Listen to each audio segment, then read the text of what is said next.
कौन हजरत का खिताब सुनने के लिए तैयार है? बेदारी के साथ बताए। जहां पर भी गुलाम हजरत अहमद रजा आया, जहां पर भी गुलाम हजरत अहमद रजा आया, कसम अल्लाह की सुन्नी को रूहानी मजा आया।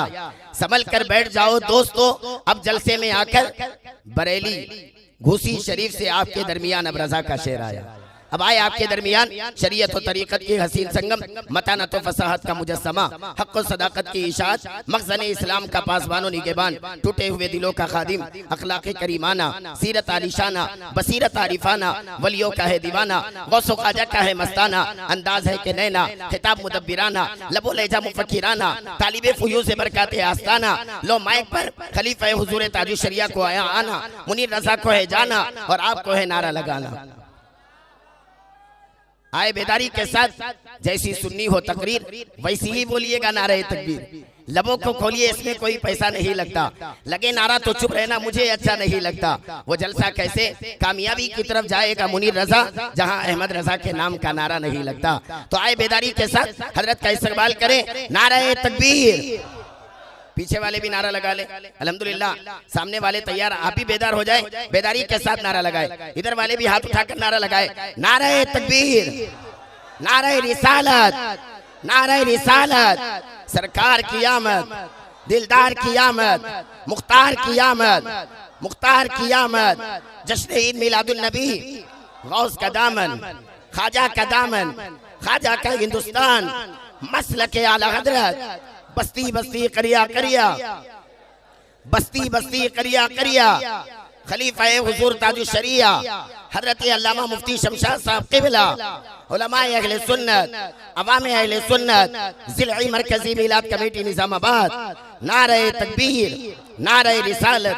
हजरत मुनीर रज़ा की अकीदत, हम सब की अकीदत ये कहती है, ऐसी तकरीर सुनाओ, ऐसी तकरीर सुनाओ, ऐसी तकरीर सुनाओ। कैसी तकरीर? सुन्नी सुने तो सुनकर करार आ जाए, अगर वहां भी सुन ले तो सुनकर बुखार आ जाए।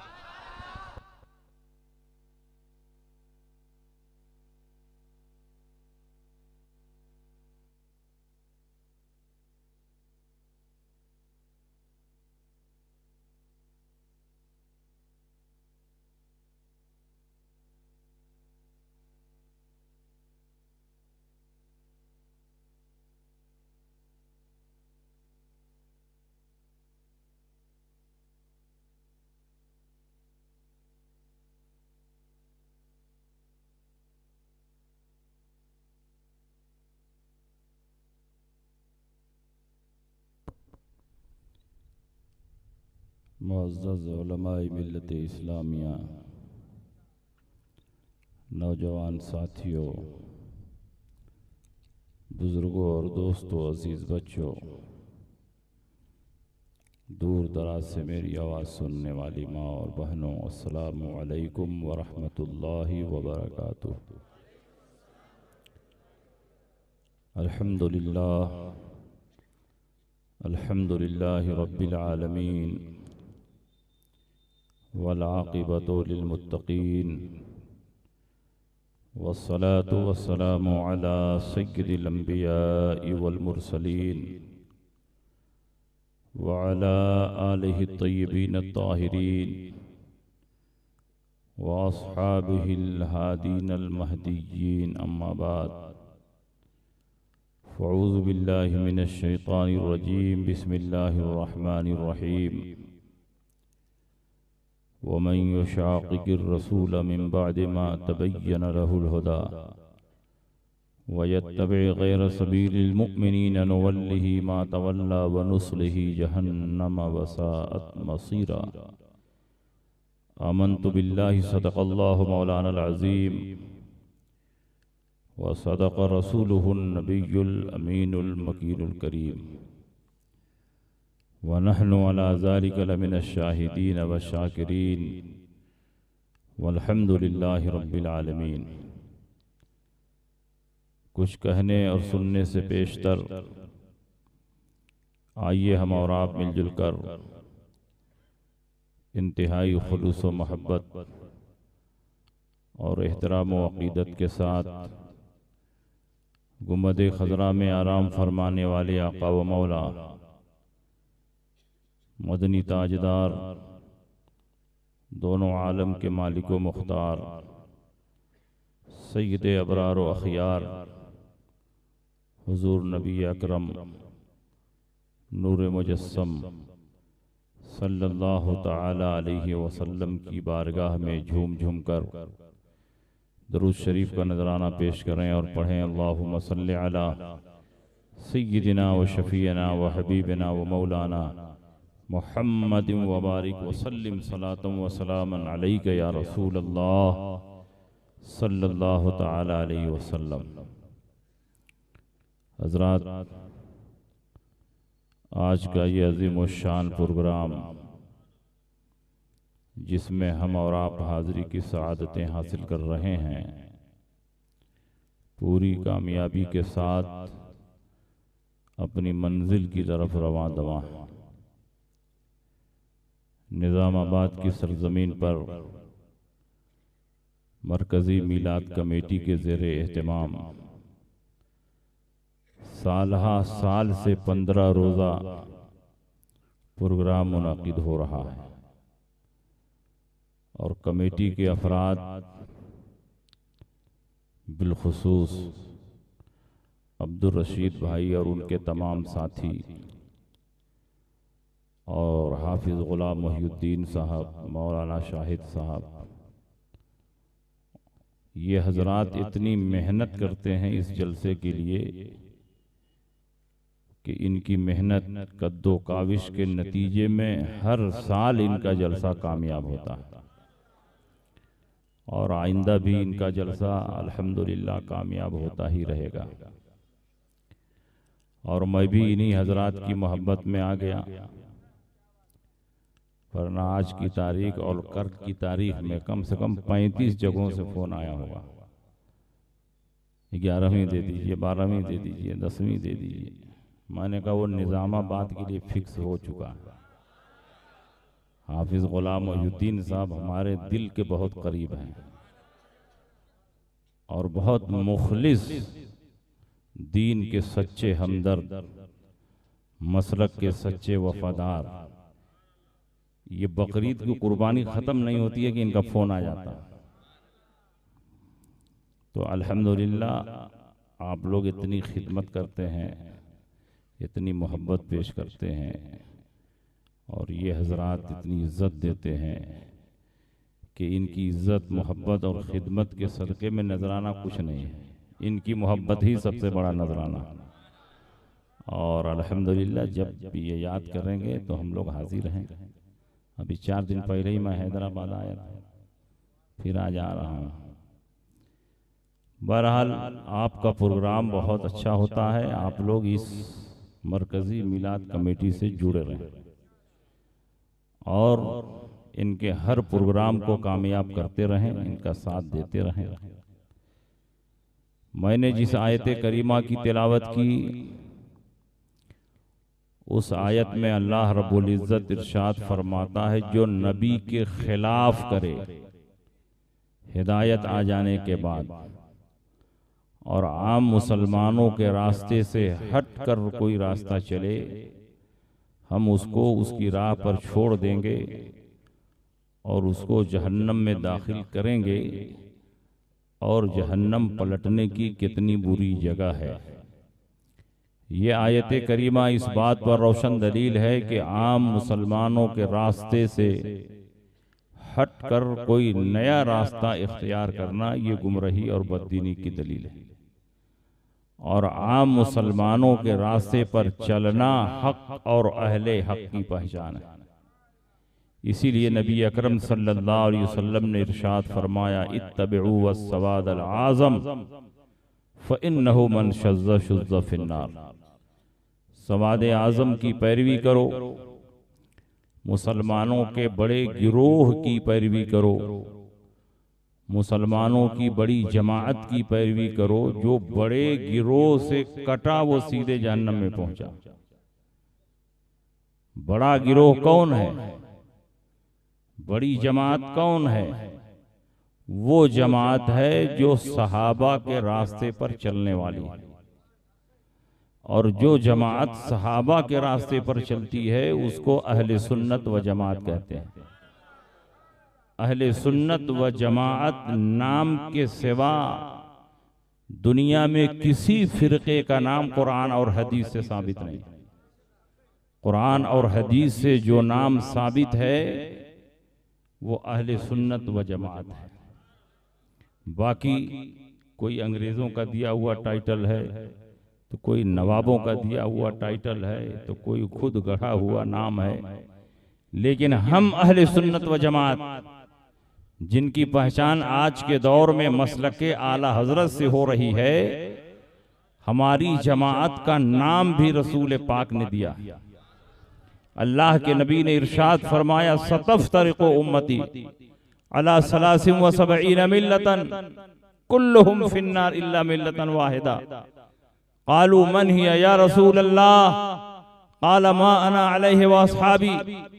मेरी उम्मत 73 फिरकों में बट जाएगी, 72 फिरका जहन्नमी होगा और 1 फिरका जन्नती होगा। पता चला 1 और 72 का मुकाबला है।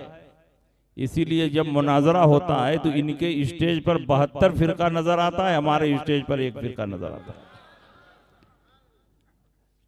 73 फिरके पैदा होंगे, 72 जहन्नमी होगा, 1 फिरका जन्नती होगा।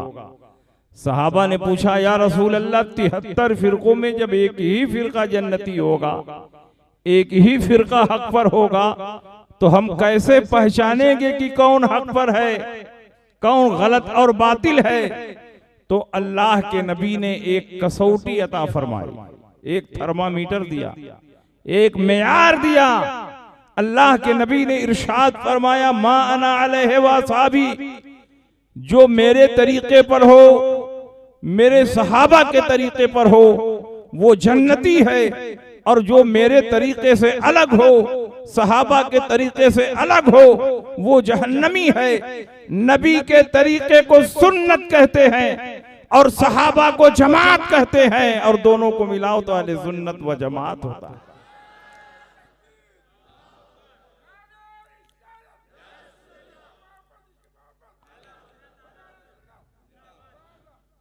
अहले सुन्नत व जमात ये सहाबा के रास्ते पर चलने वाली जमात है।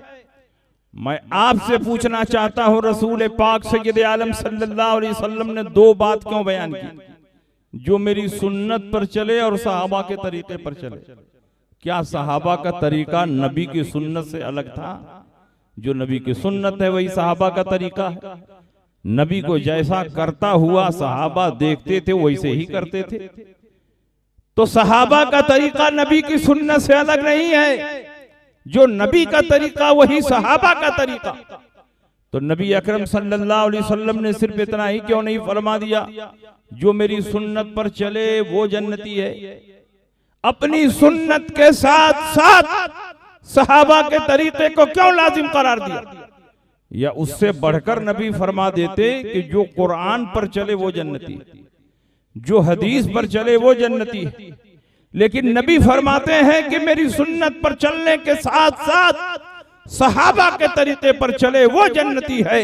नबी को मालूम था कि कुछ सालों के बाद ऐसी जमातें पैदा होंगी जो सहाबा को छोड़कर डायरेक्ट कुरान पर अमल करने का दावा करेंगी, डायरेक्ट हदीस रसूल पर चलने का दावा करेंगी, नबी की सुन्नतों को पहचानने का दावा करेंगी। और जब सहाबा को छोड़ दिया जाए तो नबी की सुन्नत पर भी अमल नहीं होगा, कुरान पर भी अमल नहीं हो सकता, हदीस रसूल पर भी अमल नहीं हो सकता। इसलिए अल्लाह के नबी ने यह फरमाया कि मेरी सुन्नत पर चलने के साथ साथ जो सहाबा के रास्ते पर चले वही हकीकत में जन्नती।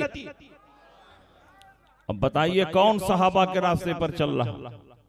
अहले कुरान तो हदीस पर अमल ही नहीं करते सिरे से। वो कहते हैं कुरान हमारे लिए काफी है, हदीस रसूल की हमको जरूरत नहीं है। हालांकि बगैर हदीस रसूल के कुरान पर अमल नामुमकिन है। कुरान में नमाज का हुक्म दिया, कीमुस्सलात व आतुज़ ज़कात, लेकिन नमाज कैसे कायम की जाएगी? दिन भर में कितनी मर्तबा कायम की जाएगी? किधर मुंह करके कायम की जाएगी? पहले रुकू होगा कि पहले सजदा होगा? क्या फर्ज है, क्या वाजिब है? ये सारी तफसीलात आपको हदीस रसूल में मिलेगी, कुरान में नहीं मिलेगी। ज़कात का हुक्म कुरान में मिलेगा, लेकिन किन मालों पर ज़कात दिया जाए, कितनी मिकदार में ज़कात दिया जाए, उसके शराइत क्या हैं, उसके अरकान क्या हैं, ये सारी तफसीलात आपको हदीस रसूल में मिलेगी, कुरान में नहीं मिलेगी।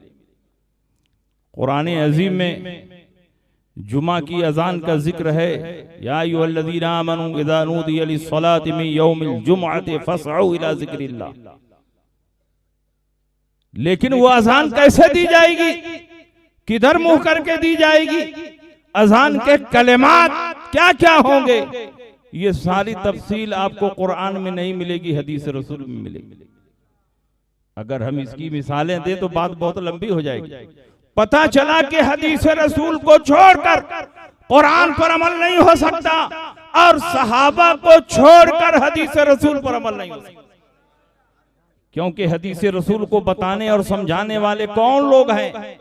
सहाबा हैं। सहाबा को छोड़ोगे हदीस पर अमल नहीं होगा, हदीस को छोड़ोगे कुरान पर अमल नहीं होगा, और चारों इमामों को अगर छोड़ोगे तो सहाबा के अकवाल को समझना दुश्वार हो जाएगा। सहाबा के अकवाल को समझना है तो अइम्मा अरबा के दामन को मजबूती से थामना होगा, और हदीस रसूल को समझना है तो सहाबा के दामन को पकड़ना होगा, और कुरान को समझना है तो हदीस रसूल को हुज्जत और दलील मानना होगा। अगर तुम हदीस रसूल को हुज्जत और दलील नहीं मानोगे तो कुरान के कुरान होने पर भी तुम्हारे पास कोई दलील नहीं है, क्योंकि नबी ने इसी जबान से कुछ आयतों की तिलावत फरमाई और सहाबा से फरमाया इसको लिख लो ये कुरान, और इसी जबान से नबी ने कुछ जुमले इरशाद फरमाए और फरमाया कि इसको हदीस रसूल में लिख लो, ये हदीस रसूल है। जबान एक है, कुछ जुमले इरशाद हो रहे हैं, कुछ कलेमात सादिर हो रहे हैं, और नबी फरमाते हैं ये कुरान है, तो हमने मान लिया कि कुरान है, और कुछ कलेमात इसी ज़बान मुस्तफ़ा से निकल रहे हैं और नबी फरमा रहे हैं कि ये हदीस रसूल है, तो हमने मान लिया कि हदीस रसूल है। ज़बान एक है, लेकिन इसी ज़बान से कुरान की आयतें भी सादिर हो रही हैं, और उसी ज़बान से हदीस रसूल के जुमले भी निकल रहे हैं। तो कुरान के कुरान होने पर तुम्हारे पास क्या दलील है? अगर रसूल ने न बताया होता तो तुम कैसे जानते कि ये कुरान, और जो रसूल ने बता दिया वो हदीस रसूल है। इसलिए हदीस रसूल के बगैर कुरान पर अमल नहीं हो सकता। इसलिए अहले कुरान गलत और बातिल हैं, सहाबा के रास्ते से हटे हुए हैं, और नबी ने फरमा दिया जो सहाबा के रास्ते पर ना हो वो जन्नती भी नहीं हो सकता। इसलिए ये अहले कुरान, चाहे अपने आप को अहले कुरान कहें या अहलु शैतान कहें, लेकिन हकीकत में ये सहाबा के रास्ते पर नहीं है। और इन्हीं के जोड़ुआ भाई हैं अहले हदीस। अभी अहले कुरान का फितना खत्म ही नहीं हुआ कि ये पैदा हो गए कि हम अहले हदीस हैं।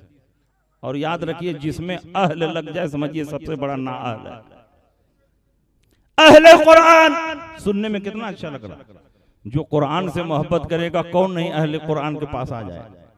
अहले हदीस जो हदीस रसूल से मोहब्बत करेगा वो अहले हदीस की बात सुनने के लिए क्यों नहीं चला जाए। तो ये कुरान के नाम पर धोखा दे रहे हैं, ये हदीस रसूल के नाम पर धोखा दे रहे हैं। और सच्चाई ये है कि जो अपने आप को अहले कुरान कह रहे हैं वो हकीकत में मुनकिरीने कुरान हैं, और जो अपने आप को अहले हदीस कह रहे हैं वो हकीकत में मुनकिरीने हदीस। और ये सहाबा के रास्ते पर नहीं। जो सहाबा के रास्ते पर न हो वो जहन्नमी है। लाख नमाजें पढ़े, रोजा रखे, कुरान की तिलावत करे, वो मुसलमान नहीं हो सकता। सहाबा नबी के गैब पर ईमान रखते थे, हम भी नबी के गैब पर ईमान रखते हैं।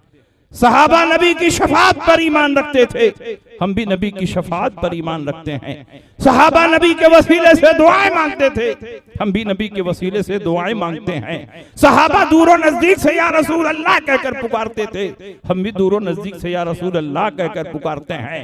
सहाबा नबी की ताजीम में खड़े होते थे, और हम भी मिलाद मुस्तफा में क़याम ताजीमी करते हैं। सहाबा ज़ियारत क़ुबूर को जाते थे, हम भी ज़ियारत क़ुबूर को जाते हैं। सहाबा इसाले सवाब करते थे, हम भी इसाले सवाब सवाब करते हैं। जो सहाबा का अकीदा था वही हमारा अकीदा है, जो सहाबा का तरीका था वही हमारा तरीका है। इसलिए 73 फिरकों में जो फिरका जन्नती है वो कोई और नहीं, हम अहले सुन्नत हैं जिनकी पहचान आज मसलके आला हजरत से होती है।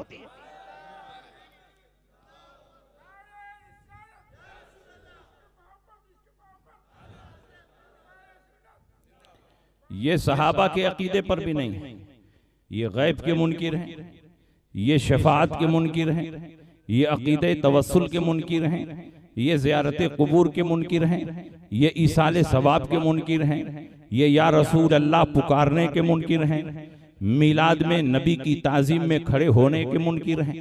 जो काम सहाबा ने नबी की ताजीम में किया उन तमाम कामों को ये मुनकिर हैं, उसको बिदअत और शिर्क बताने वाले हैं। इसलिए ये सहाबा के रास्ते पर नहीं है, और जब सहाबा के रास्ते पर नहीं है तो जन्नती भी नहीं हो सकते।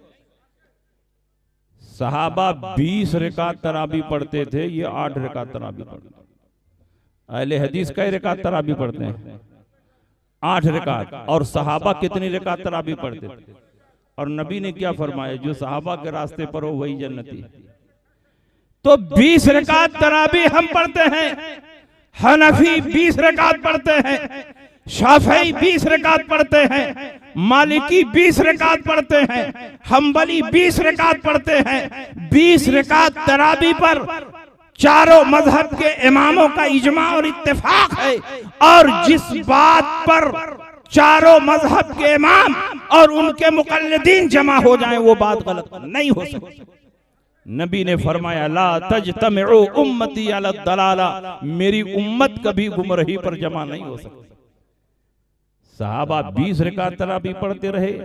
हजरत उमर इब्ने खत्ताब रजी अल्लाह ताला अन्हु ने देखा कि सहाबा मस्जिद नबवी में अलग अलग तरावी की नमाज पढ़ रहे हैं, तो आपने सोचा क्यों ना इनको एक ही इमाम की इख्तिदा में जमा कर दिया जाए। ये कितनी अच्छी बात होगी। सहाबा में सबसे बड़े कारी हजरत उबई इब्ने काब हैं। बुखारी शरीफ में उबई इब्ने काब अक़रउना व अली इब्ने अबी तालिब अक़ज़ाना, सहाबा में सबसे बड़े कारी उबई इब्ने काब हैं, और सहाबा में सबसे बड़े काजी हजरत अली इब्ने अबी तालिब। अब इमाम के लिए किसकी जरूरत पड़ेगी? जो सहाबा में सबसे बड़ा कारी है।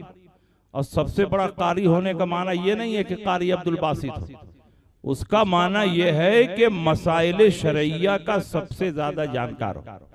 अल्लाह के नबी ने फरमाया यउम्मुन नास अक़रअहुम, लोगों की इमामत वो करे जो उनमें सबसे बड़ा कारी हो। और अक़रअहुम की तफसीर बयान की है शारिहीन ने, आलमुहुम बिस्सुन्ना, जो सुन्नते रसूल का सबसे ज्यादा जानकार हो। और ऐसा कारी जो तहारत के मसाइल को भी जानता है, नमाज के जरूरी मसाइल को भी जानता है, तो वो भी नमाज पढ़ा सकता। लेकिन अक़रअहुम का माना है आलमुहुम बिस्सुन्ना, मसाइल शरीयत का जो सबसे ज्यादा जानकार हो, मसाइल तहारत का जो सबसे ज्यादा जानकार हो, वो लोगों की नमाज पढ़े। तो हजरत उबई इब्ने काब की इमामत में उमर इब्ने खत्ताब ने सारे सहाबा को जमा फरमा दिया, और उबई इब्ने काब ने 20 रकात तरावी पढ़ाई।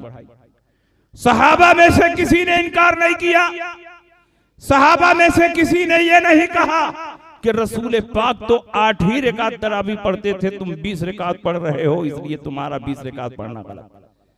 नबी ने 3 दिन तरावी पढ़ी थी कि नहीं पढ़ी थी? और उन 3 दिनों में जो सहाबा नबी के पीछे खड़े थे, ये सहाबा थे कि नहीं थे? इनमें से किसी ने इनकार नहीं किया। हजरत आयशा सिद्दीका अपने हुजरे से देख रही हैं कि सहाबा 20 रकात तरावी पढ़ रहे हैं, और जब नबी ने 3 दिन तरावी पढ़ाई थी तो उसमें हजरत आयशा ने तरावी पढ़ी थी अपने हुजरे के आंगन में निकलकर। तो आयशा सिद्दीका ने भी ये नहीं कहा कि उमर इब्ने खत्ताब गलत कर रहे हैं, 20 रकात पर सहाबा को जमा कर रहे हैं, जबकि रसूल पाक ने 8 ही रकात तरावी पढ़ाई है, इसलिए सहाबा को 20 नहीं पढ़नी चाहिए। अगर इज्तिमाई तौर पर तरावी पढ़नी है तो सिर्फ 8 पढ़नी चाहिए। कोई माई का लाल गैर मुकल्लिद दिखा दे कि हजरत आयशा सिद्दीका ने इनकार किया हो या किसी सहाबी ने इनकार किया। 20 रकात तरावी पर इजमाए सहाबा है, और इजमाए सहाबा ज़न्नी नहीं कतई होता है। अल्लाह के नबी सैयद आलम सल्लल्लाहु अलैहि वसल्लम के सहाबा ने 20 रकात तरावी पढ़ी। उमर इब्ने खत्ताब का जमाना खत्म हुआ, उसके बाद उस्मान गनी खलीफा हुए, उन्होंने भी 20 रकात तरावी पढ़ाई। हजरत उस्मान गनी के बाद अली मुर्तजा खलीफा हुए, उन्होंने भी 20 रकात तरावी पढ़ाई। गोया 20 रकात तरावी खुलफाए राशिदीन की सुन्नत है।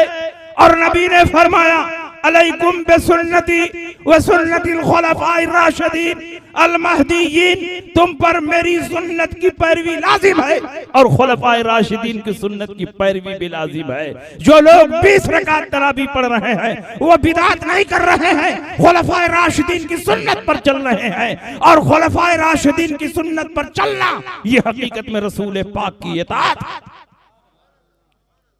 बताओ, और गैर मुकल्लिदीन 8 ही में काम चला रहे हैं। जब खुलफाए राशिदीन का दौर खत्म हुआ, दुनिया के मुख्तलिफ हिस्सों में मुसलमान फैल गए। हर शहर में, हर जिले में और हर इलाके में जहां मुसलमान तरावी की नमाज पढ़ते रहे, 20 ही पढ़ते रहे। तकरीबन 13 साढ़े 1300 साल तक मुसलमान पाबंदी के साथ 20 रकात तरावी पढ़ते रहे। लेकिन हरमैन तैयबैन की सरजमीन पर जब 125 साल पहले इन नजदियों की हुकूमत कायम हुई और जब से उस पाक सरजमीन पर ये नापाक आए, इन्होंने कहा तरावी 20 नहीं है बल्कि 8 है। सहाबा गलत, ताबईन गलत, तबे ताबईन गलत, अइम्मा मुज्तहिदीन गलत, औलियाए कामिलीन गलत, सब गलत। 1300 साल के बाद ये सही पैदा हुए और इन्होंने कहा तरावी 20 रकात नहीं है बल्कि 8 रकात। हजरत इमाम शाफई फरमाते हैं हाकज़ा अदरक्तो बेबलदिना मक्का वहुम युसल्लूना 20 रकातन। इसी तरह हमने अपने शहर मक्का मुकर्रमा में देखा कि सारे के सारे लोग 20 रकात तरावी पढ़ रहे हैं। इस्माइल देहलवी के दादा, जिन्होंने हिंदुस्तान की सरजमीन पर, इस्माइल देहलवी को जानते हैं, हिंदुस्तान की सरजमीन पर गैर मुकल्लिदियत की बुनियाद रखने वाला मियां नजीर हुसैन देहलवी और इस्माइल देहलवी, वहाबियत की बुनियाद रखने वाले इस्माइल देहलवी के दादा शाह वलीउल्लाह मुहद्दिस देहलवी अपनी किताब हुज्जतुल्लाहिल बालिगा में लिखते हैं अददहु 20 रकातन, तरावी की तादाद 20 रकात। जो अपने दादा के मसलक पर नहीं, अपने बाप के मसलक पर नहीं, वो रसूलुल्लाह के मसलक पर क्या हो? तो तरावी 20 रकात। मगर गैर मुकल्लिदीन ने सोचा कि दिन भर बिजनेस तिजारत के लिए दौड़ भाग करते रहते हैं, रात को 20 रकात तरावी कैसे पढ़ पाएंगे, थक जाएंगे। खुद बदलते नहीं, कुरान को बदल देते। हुए किस दर्जा फकीहाने हरम पे तौफीक, इन्होंने कहा तरावी 20 रकात नहीं है बल्कि 8 रकात है। और जब मुसलमानों ने मुतालबा किया कि तुम इस पर दलील कायम करो कि तरावी 8 रकात है, तो दलील थी नहीं, हदीस थी नहीं, तो सोचा तहज्जुद वाली रिवायत को उठाकर तरावी पर फिट कर दो। कौन पहचान पाएगा कि तहज्जुद की रिवायत है कि तरावी की? रसूल पाक 8 रकात तहज्जुद की नमाज पढ़ते थे। मा कान यजीदु रसूलुल्लाह सल्लल्लाहु अलैहि वसल्लम अला 11 रकातन फी रमजान व गैरिही। रसूल पाक इशा की नमाज पढ़ने के बाद जब हुजरे में जाते, आराम फरमाते, रात के आखिर पहर में उठते तो 11 रकात से ज्यादा नहीं पढ़ते थे।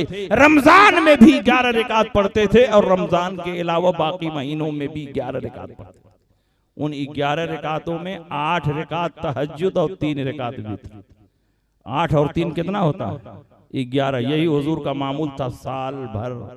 इन्होंने कहा तरावी 8 रकात है और वही तहज्जुद वाली रिवायत को उठाकर इस पर फिट कर दिया। जबकि उसी हदीस में फी रमजान वगैरह, रमजान में भी यही मामूल था, रमजान के अलावा में भी यही मामूल था। तो क्या तरावी रमजान के अलावा में भी होती है? हरगिज नहीं। इसलिए 20 रकात तरावी पर कोई 20 रकात तरावी पर बेशुमार रिवायतें हैं, लेकिन 8 रकात तरावी पर कोई रिवायत मौजूद नहीं है।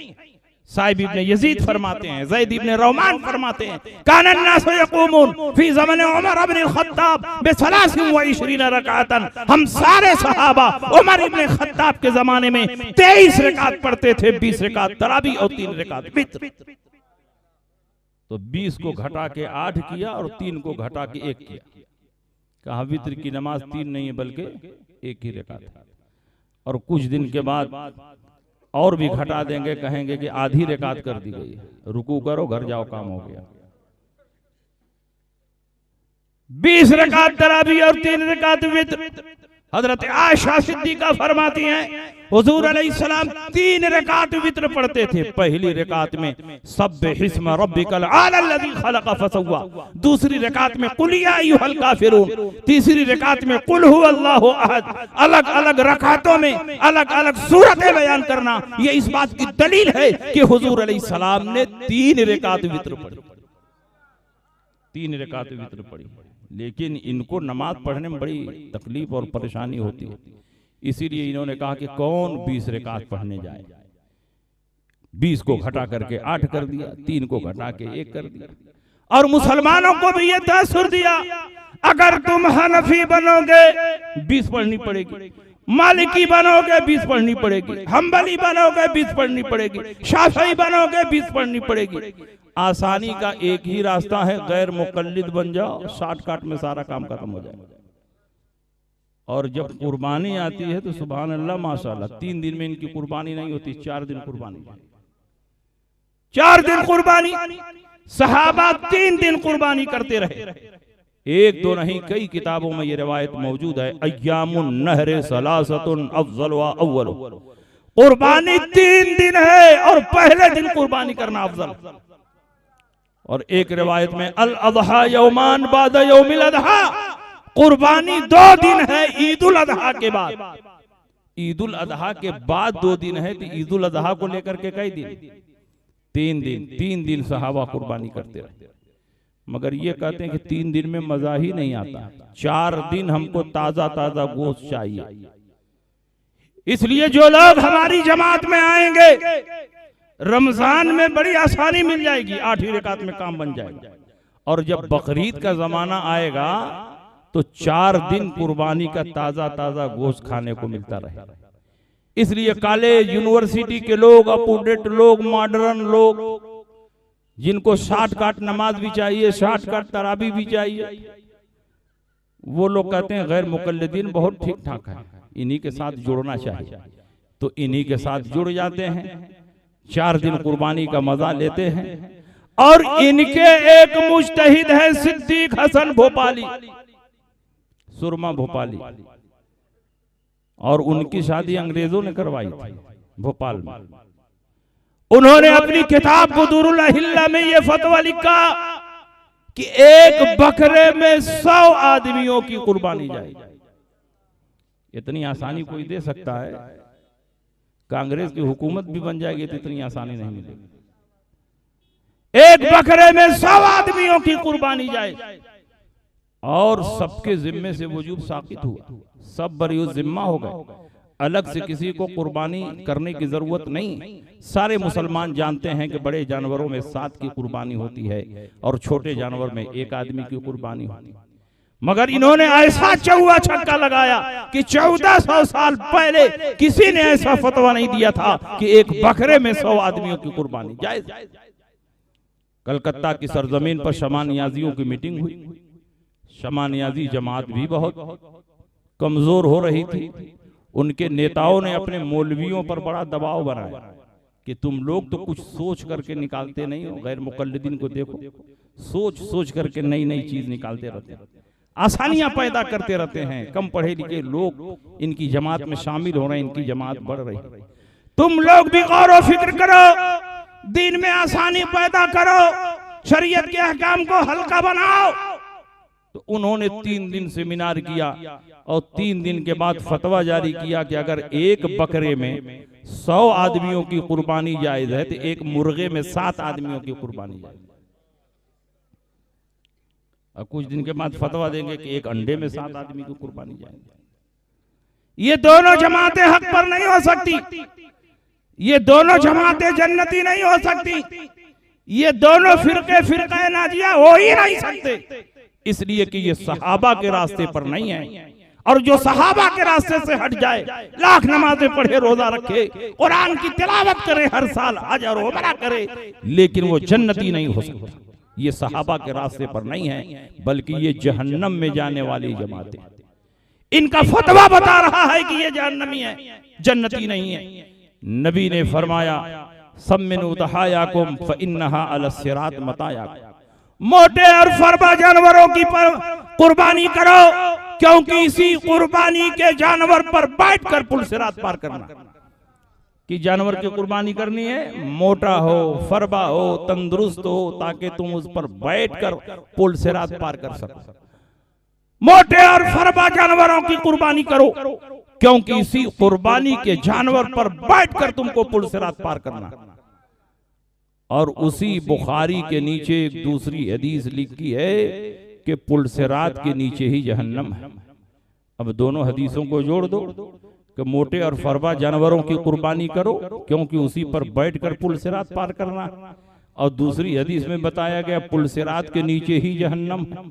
अब दोनों हदीसों को मिलाओ, जब एक बकरे पर 100 गैर मुकल्लिद सवार होंगे और एक मुर्गे पर 7 शमानियाजी सवार होंगे, तो बकरा भी वहीं उलट जाएगा, मुर्गा भी वहीं।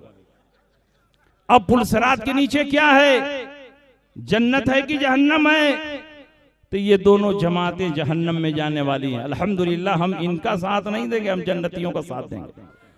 जन्नती गौसे पाक है, जन्नती ख्वाजा अजमेरी है, जन्नती कुतुबुद्दीन बख्तियार काकी है, जन्नती बाबा फरीद है, जन्नती महबूब इलाही है, जन्नती ज़करिया मुल्तानी है, जुनैद बगदादी है, बायजीद बुस्तामी है, जुन्नून मिस्री है, सिर्री सिक्ती है, और दौरे अखीर के सबसे बड़े इमाम, सबसे बड़े मुहक्किक आला हजरत इमाम अहमद रजा है। इसलिए हम इनके रास्ते पर चलेंगे, किसी और के रास्ते पर नहीं चलेंगे।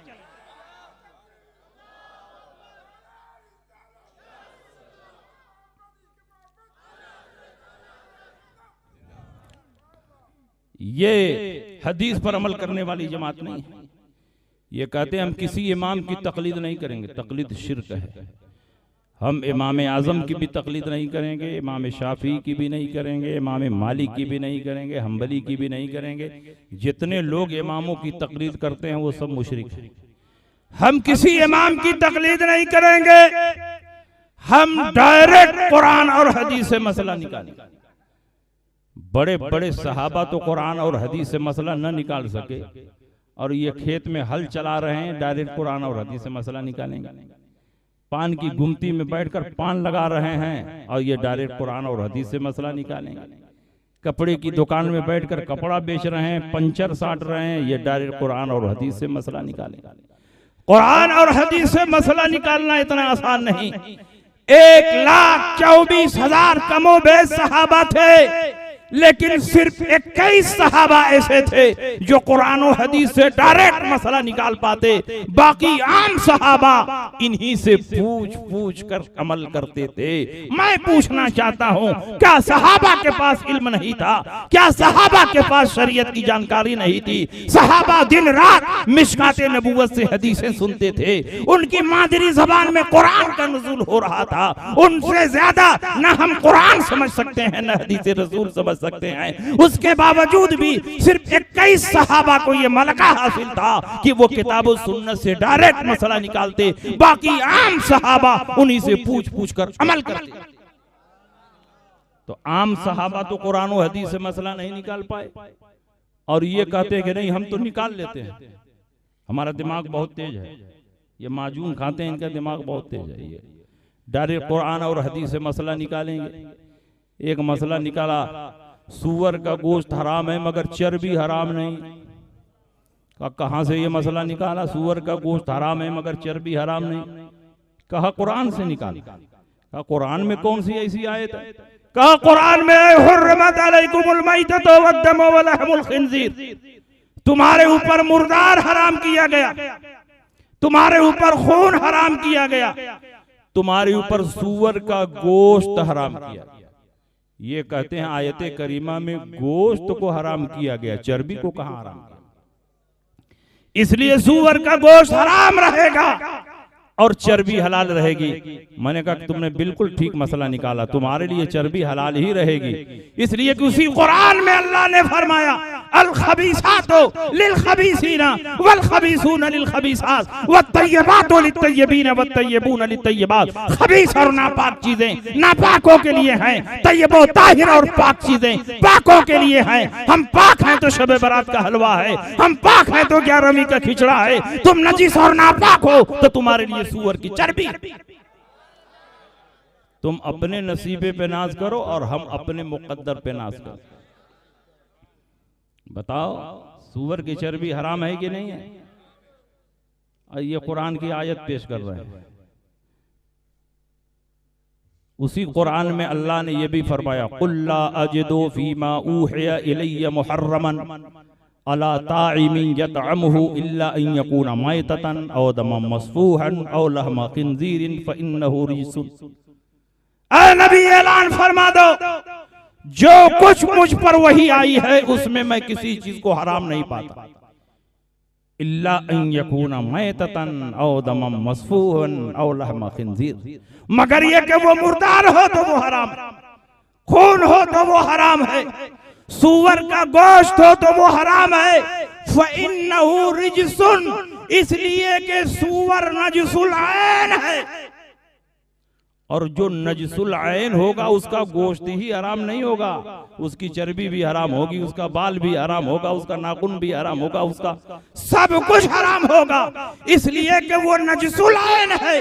तो जब कुरान की दूसरी आयत में सूअर को नजसुल ऐन फरमा दिया गया, और नजसुल ऐन वो होता है जो सर के बाल से लेकर नाखून तक हराम ही हराम हो, नजिस ही नजिस हो, तो तुम कैसे तफसील कर सकते हो कि गोश्त हराम है और चर्बी हलाल है?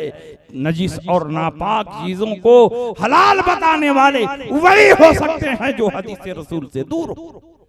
ये हदीस रसूल से करीब नहीं है, बहुत दूर जा चुके हैं।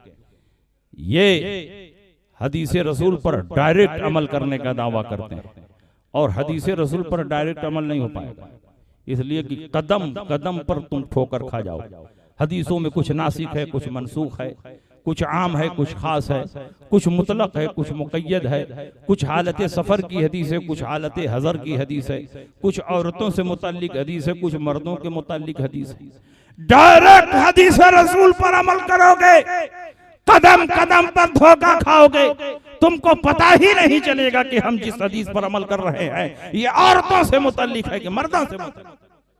इसीलिए आज तक ये जनानी नमाज पढ़ रहा है, पता ही नहीं चल पाया कि रसूल की सुन्नत पर अमल कर रहे हैं कि अपनी अम्मा की सुन्नत पे अमल कर रहे हैं। अरे हम तो रसूल पाक की सुन्नत पर अमल कर रहे हैं, क्योंकि हम नाफ के नीचे हाथ बांधते हैं। और हजरत अली करमल्लाहु ताला वजहुल करीम ने फरमाया, फइन्न मिन सुन्नति वज़अल यमीन अलल यसार तहत सुर्रा, ये बात सुन्नत से है कि दाहिने हाथ को बाएं हाथ पर रखकर नाफ के नीचे बांधना। तो नाफ के नीचे हाथ बांधना ये रसूलुल्लाह की सुन्नत।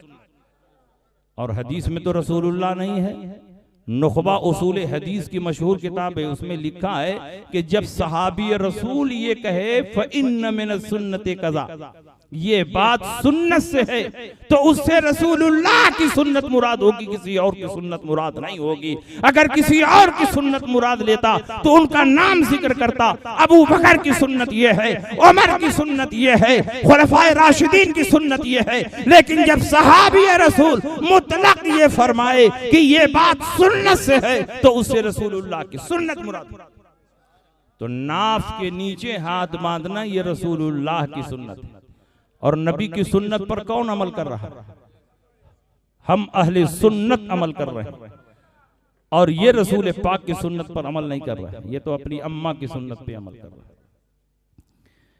और याद रखिए, हदीसों में कभी कभी इतना जबरदस्त तारुज़ और टकराव होता है कि बड़े बड़े मुहद्दिसीन परेशान हो जाते हैं कि इस पर अमल करें, किस पर अमल करें, समझ में नहीं आता।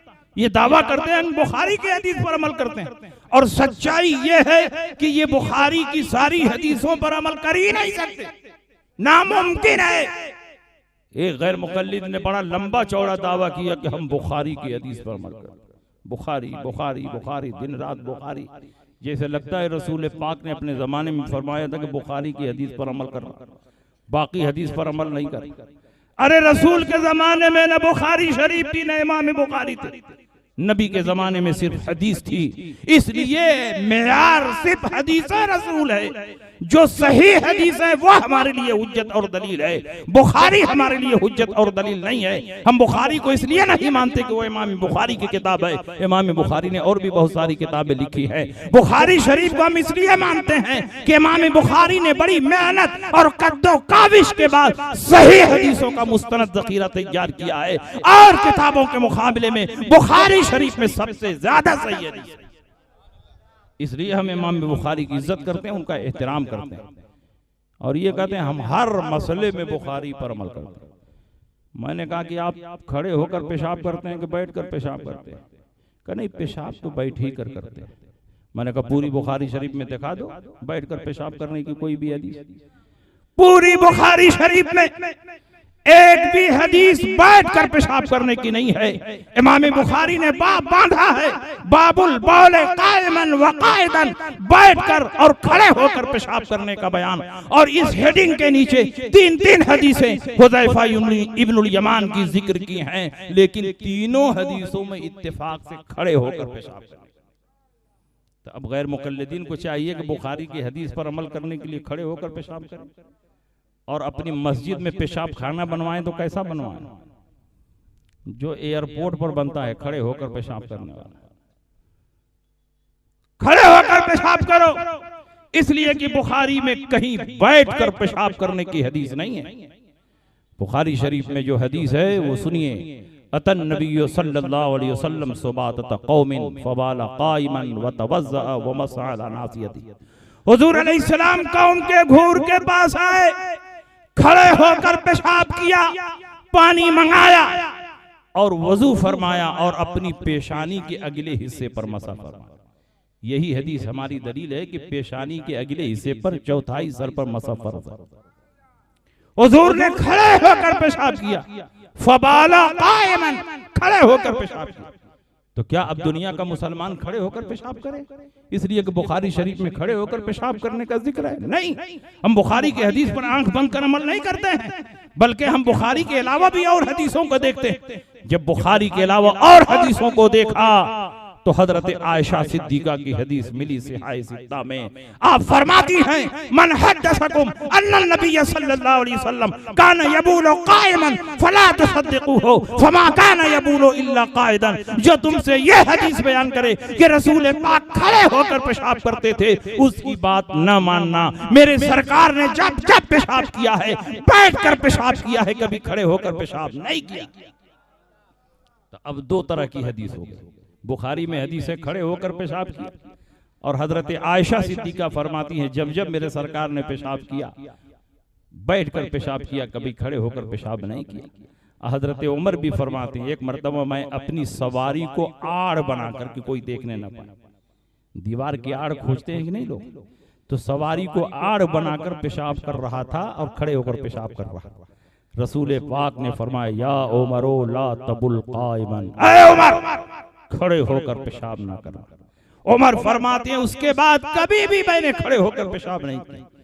तो ये हदीसें तो बता रही हैं कि नबी बैठकर पेशाब करते भी थे और बैठकर पेशाब करने का हुक्म भी देते थे। और तुम कहते हो कि हम बुखारी पे अमल करते हैं, बुखारी पे अमल करते हैं, तो बुखारी में तो खड़े होकर पेशाब करने का जिक्र है, तो खड़े होकर पेशाब करोगे? हम सिर्फ बुखारी पर अमल नहीं करते, हमने इमाम बुखारी का कलमा नहीं पढ़ा है, हमने रसूल पाक का कलमा पढ़ा है। इसलिए जहां जहां सही हदीस मिलेगी वहां वहां हम अमल करेंगे। हजरत आयशा सिद्दीका की ये हदीस उस हदीस के मुकाबले में ज्यादा सही है, लेकिन हम अहले हदीस नहीं है कि एक हदीस को पकड़ें एक हदीस को छोड़ दें। जब हदीसों में टकराव और तारुज होता है तो हम मुहद्दिसीन की बारगाह में पहुंचते हैं। आप इसका फैसला फरमाइए कि हम इस पर अमल करेंगे, उस पर अमल करें।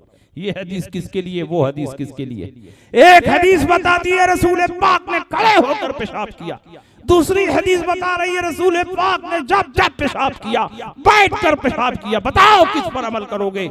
जब इब्ने हजर अस्कलानी, इमाम कस्तलानी, इमाम बदरुद्दीन आइनी की शरहों को उठाकर देखा तो पता चला कि जो खड़े होकर पेशाब करने वाली हदीस है वो हालत उज्र और हालत मजबूरी की हदीस है। रसूल पाक एक बार सफर से तशरीफ ला रहे थे, घोड़े से फिसल कर जमीन पर आ गए, पांव फ्रैक्चर कर गया, बहुत शदीद तकलीफ थी। रसूल पाक बैठकर पेशाब नहीं कर पाते थे, तो रसूल पाक ने अपनी उम्मत की तकलीफ का एहसास फरमाया। अगर मेरी उम्मत के साथ यही हादसा पेश हो जाए, अगर मेरे कलमा पढ़ने वालों के साथ यही हादसा पेश आ जाए और वो बैठकर पेशाब न कर पाए, तो मेरी उम्मत कैसे पेशाब करेगी। रसूल पाक ने उनके लिए ये सुन्नत कायम फरमाई है, उनके लिए ये तरीका जारी फरमाया है कि जब तुम्हारा एक्सीडेंट हो जाए, पांव फ्रैक्चर कर जाए, प्लास्टर लग जाए, बैठकर पेशाब करने की कुदरत और ताकत ना हो, तो ऐसे मौके पर रसूल पाक के इस अमल को सामने रखना। लेकिन जब कोई उज़्र ना हो, कोई तकलीफ ना हो, कोई परेशानी ना हो, तो तुम बैठ कर पेशाब करना, क्योंकि यही रसूलुल्लाह की सुन्नत। तो उज़्र हो तो खड़े होकर पेशाब करना भी जायज है, और जब कोई उज़्र नहीं है, कोई परेशानी नहीं है, कोई तकलीफ नहीं है, तो बैठ कर पेशाब करना ये रसूलुल्लाह की सुन्नत। और खड़े होकर पेशाब करना ये जायज है। तो बताओ, जायज पर अमल करोगे कि सुन्नत पर अमल करोगे? जायज और सुन्नत में जब टकराव होगा तो हम सुन्नत पर अमल करेंगे, इसलिए कि हर जायज सुन्नत नहीं है, लेकिन हर सुन्नत जायज है। और हम हदीस और सुन्नत में जब टकराव हो तो हदीस पर नहीं, रसूलुल्लाह की सुन्नत पर अमल करेंगे, इसलिए कि हर हदीस सुन्नत नहीं, लेकिन हर सुन्नत रसूल पाक की हदीस। तो इसीलिए तो हमारा नाम अहले सुन्नत पड़ गया। जब टकराव होता है तो नबी की सुन्नत तलाश कर लेते हैं कि नबी की सुन्नत क्या है। तो अल्हम्दुलिल्लाह हम नबी की सुन्नत पर चल रहे हैं, नबी की सुन्नत पर अमल कर रहे हैं। इसलिए आप हजरात पूरी मजबूती के साथ मसलक अहले सुन्नत पर कायम रहो। ये मसलक अहले सुन्नत कोई नया मसलक नहीं, सहाबा के मसलक का नाम मसलक आला हजरत है, ताबईन के मसलक का नाम मसलक आला हजरत है, गौसो ख्वाजा के मसलक का नाम मसलक आला हजरत। आज के दौर में दो फिरके बड़ी तेजी के साथ बढ़ रहे हैं। एक तो अहले हदीस जो सऊदिया के रियाल पर बढ़ रहे हैं, सऊदिया का रियाल बंद हो जाए तो ये घटना शुरू हो जाएगी। और दूसरा फिरका मौलाइयत का है जो ईरान के रियाल पर फैल रहा है, बढ़ रहा है। एक ईरान का फजला खार है और दूसरा सऊदिया का फजला खार है। एक ईरान के बलबूते पर आगे बढ़ रहा है और दूसरा फिरका सऊदिया अरबिया की चमचागिरी और चापलूसी में आगे बढ़ रहा है। और अल्हम्दुलिल्लाह हम बरेलवी किसी दुनियावी हुकूमत के फजलाकार नहीं, हम तो रसूल पाक के गुलाम हैं। हमको दुनिया की कोई ताकत खरीद नहीं सकती। किसी कंपनी ने ऐसा नोट छापा नहीं कि बरेलवियों के ईमान का सौदा कर सके। हम बाजार मुस्तफा में बिक चुके हैं, इसलिए दुनिया की कोई हुकूमत हमारे ईमान का सौदा नहीं कर सकती।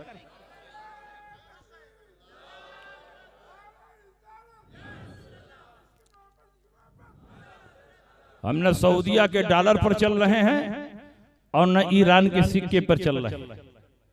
तो दूसरा फिरका मौलाइयत का है। बड़ी तेजी के साथ ये फिरका हुब्बे अहले बैत और हुब्बे अली के नाम पर आगे बढ़ रहा है। और जाहिर है कि सुन्नी मुसलमान अहले बैत से सच्ची मोहब्बत करते हैं, सुन्नी मुसलमान हजरत अली से मोहब्बत करते हैं, उनके खानदान से मोहब्बत करते हैं, हजरत फातिमा ज़हरा से मोहब्बत करते हैं। तो मोहब्बत अहले बैत की आड़ में सहाबा की गुस्ताखी का मिशन चल रहा है। याद रखो, जो अपने आप को मौलाई कहता है और किसी सहाबी का गुस्ताख है, वो हरगिज हरगिज मौलाई नहीं हो सकता। मौलाई वही है जो मौला अली को भी माने और सारे सहाबा की ताजीम करे। और ये लोग हजरत सिद्दीक़ अकबर की अफजलियत का इनकार कर रहे हैं कि सबसे अफजल सहाबा में हजरत अली थे, जबकि हजरत अबू बकर सिद्दीक की अफजलियत और खिलाफत बिला फजल पर सहाबा का इजमा। अल्लाह के नबी ने इरशाद फरमाया, मा तलाती शम्सु वला गरबत अला अहदिन अफजल मिन अबी बकरिन इल्ला अन यकूना नबिय्यन। आज तक ये सूरज किसी ऐसे आदमी पर न तलू हुआ है न गुरूब हुआ है जो अबू बकर से अफजल हो, मगर ये कि वो नबी नहीं। अंबिया और मुरसलीन के बाद इस कायनात में सबसे अफजल हजरत अबू बकर सिद्दीक की जात। और आपकी अफजलियत तो इतनी मुसल्लम है कि हजरत अली ने खुद आपको अफजल माना। आपने फरमाया अफजल हाजिल उम्मा बाद नबी अबू बकर, इस उम्मत में अंबिया और मुरसलीन के बाद सबसे अफजल अबू बकर सिद्दीक। आपने फरमाया खैरुन नास अबू बकरिन इल्ला अन यकून नबिय्यन, लोगों में सबसे बेहतर और अफजल अबू बकर सिद्दीक है मगर वो नबी नहीं है। और एक हदीस सुनिए, ये मौलाइयों के मुंह पर जबरदस्त तमाचा। हजरत अली करमल्लाहु ताला वजहुल करीम से ये रिवायत मनकूल है। अली खुद अपनी जबान से अबू बकर की फजीलत बयान कर दे तो उससे बेहतर और क्या। इस हदीस की खुसूसियत यह है कि इस हदीस में जितने रावी हैं सब के सब अहले बैत हैं, सब के सब सैयद। इस हदीस के रावियों में कोई गैर सैयद नहीं, सब के सब सैयद। हजरत इमाम जाफर सादिक फरमाते हैं मैंने इस हदीस को अपने वालिद इमाम बाकिर से सुना। इमाम बाकिर फरमाते हैं मैंने इस हदीस को अपने वालिद हजरत इमाम ज़ैनुल आबिदीन से सुना। इमाम ज़ैनुल आबिदीन फरमाते हैं मैंने इस हदीस को अपने वालिद हजरत इमाम हुसैन से सुना। इमाम हुसैन फरमाते हैं मैंने इस हदीस को अपने वालिद हजरत अली करमल्लाहु ताला वजहुल करीम से सुना। और अली फरमाते हैं इस हदीस को मैंने बयान करते हुए रसूल पाक को अपने कानों से सुना और अपनी आंखों से देखा। वाकया ये है कि हुजूर अली सलाम कहीं तशरीफ ले जा रहे हैं और हुजूर के साथ सहाबा भी कुछ हैं, जिसमें अबू बकर हैं, उमर हैं, उस्मान हैं, अली हैं, तलहा है, जुबैर है, साद है, सईद है, और उसी में हजरत अबू दरदा रजी अल्लाह ताला अन्हु भी। नबी आगे आगे चल रहे हैं, ये सहाबा नबी के पीछे पीछे चल रहे हैं। और ऐसा होता है कि जब कई लोग मिलकर एक साथ चलते हैं तो कभी कोई आगे हो जाता है, कभी कोई आगे, एक दूसरे के आगे पीछे हो जाते हैं। नबी के पीछे पीछे चल रहे हैं। एक मकाम पर हजरत अबू दरदा रजी अल्लाह ताला अन्हु अबू बकर सिद्दीक से आगे बढ़ गए। अबू दरदा की पीठ अबू बकर के चेहरे के सामने हो गई। किसी और ने नोटिस लिया हो कि न लिया हो, लेकिन रसूल पाक ने नोटिस लिया। रसूल पाक ने जलाल के आलम में फरमाया या अबू दरदा अंत तमशी क़ुद्दाम रजुलिन लम ततलुई शम्स बाद नबिय्यिन अला रजुलिन अफज़ल मिनहु। ए अबू दरदा, तू शख्सियत के आगे आगे चल रहा है कि आज तक ये सूरज किसी ऐसे आदमी पर तलु नहीं हुआ जो उनसे अफजल हो। वो कौन शख्सियत है जिसकी तरफ रसूल पाक ने इशारा फरमाया? वो कोई और नहीं बल्कि हजरत अबू बकर सिद्दीक। इसलिए अली की रिवायत से साबित कि अबू बकर सिद्दीक सहाबा में सबसे अफजल।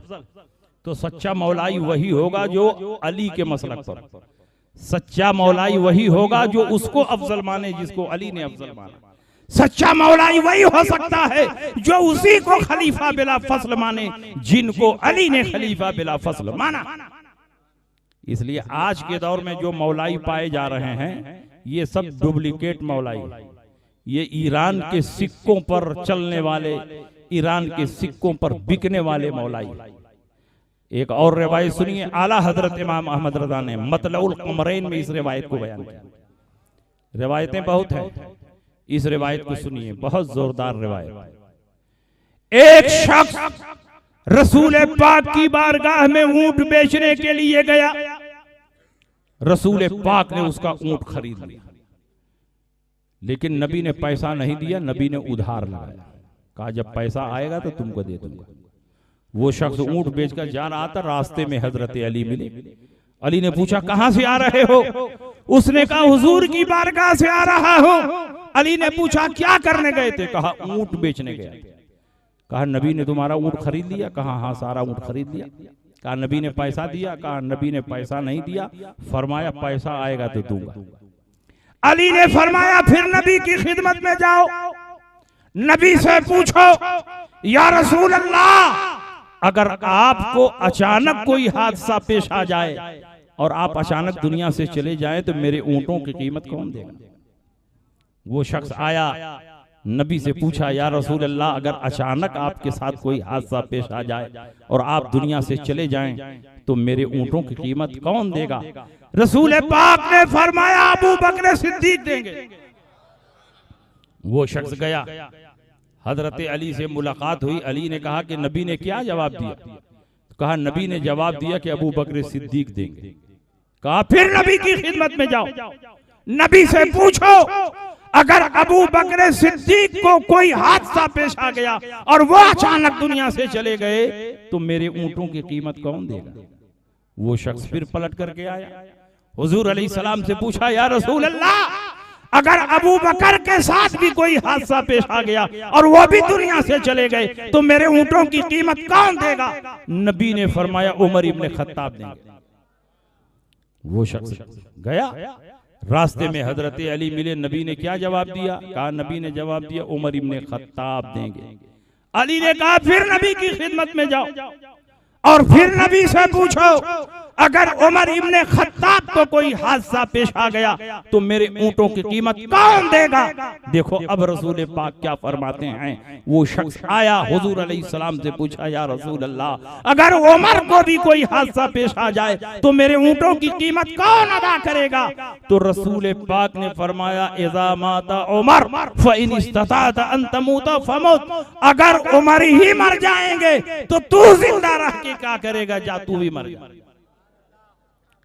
मैं आपसे पूछना चाहता हूं, आपके जहन को करीब करना चाहता हूं कि हुजूर अलैहिस्सलाम ने जो ऊंट खरीदे थे वो जाती हैसियत में नहीं खरीदे थे, वालिय मुल्क और वालिय सल्तनत की हैसियत से खरीदे थे। बैतुल माल से इस कर्ज की अदायगी होनी थी। आज भी हिंदुस्तान का प्राइम मिनिस्टर जब वर्ल्ड बैंक से कर्ज लेता है तो जाती हैसियत में नहीं लेता है, बल्कि इस मुल्क का हाकिम और वजीर आजम होने की हैसियत से कर्ज लेता है। उसकी हुकूमत खत्म भी हो गई तो दूसरा वजीर आजम आएगा, वो उस कर्ज को अदा करेगा। वो भी चला गया, तीसरा वजीर आजम आएगा, वो उस कर्ज को अदा करेगा। क्योंकि मुल्क का वाली और हाकिम जाती हैसियत में कर्ज नहीं लेता, वाली मुल्क की हैसियत से कर्ज लेता है। रसूल पाक ने जो कर्जे में ऊंट खरीदा था वो जाती हैसियत में नहीं बल्कि वाली उम्मत की हैसियत से, वाली मुल्क की हैसियत से खरीदा था। बल्कि रसूल पाक ने पूरी दुनिया के मुसलमानों को यह मैसेज और पैगाम दे दिया, जिस तरह आज मैं वाली मुल्क और वाली सल्तनत हूँ, मेरे बाद अबू बकर सिद्दीक वाली मुल्क और वाली सल्तनत होंगे, उनके बाद उमर इब्ने खत्ताब वाली मुल्क और वाली सल्तनत। तो बताओ सबसे अफजल खलीफा कौन हुआ? अबू बकर सिद्दीक। उसके बाद दूसरे नंबर पर कौन हुआ? उमर इब्ने खत्ताब। तीसरे नंबर पर कौन है? उस्मान गनी। चौथे नंबर पर कौन है? तो दमादम मस्त कलंदर। अली का पहला नंबर क्यों कहते हैं? दमादम मस्त कलंदर अली का चौथा नंबर। इसलिए कव्वालों ने अपनी राफिजियत कव्वाली में भी घुसा दी है और ये सुन्नी भोले भाले मुसलमान अहले बैत की मोहब्बत में पढ़े जा रहे हैं। और सुनिए एक रिवायत, नबी अकरम सल्लल्लाहु अलैहि वसल्लम जब हिजरत फरमाकर मदीना मुनव्वरा तशरीफ ले गए तो कुबा बस्ती में आपने क़याम फरमाया और कुबा बस्ती में 2 दिन के अंदर हुजूर ने एक मस्जिद बनाई जिसको मस्जिद कुबा कहते हैं। उस वक्त तो बहुत छोटी मस्जिद थी, आज मस्जिद कुबा बहुत अजीमुशान बन गई। मदीना मुनव्वरा से 3 किलोमीटर की दूरी पर है। हुजूर अलैहिस्सलाम मदीना मुनव्वरा में अभी इंटर नहीं हुए हैं, कुबा बस्ती में आपने क़याम फरमाया और सहाबे किराम मदीना मुनव्वरा की सनियतुल वदा घाटी में हुजूर के आने का इंतजार कर रहे हैं।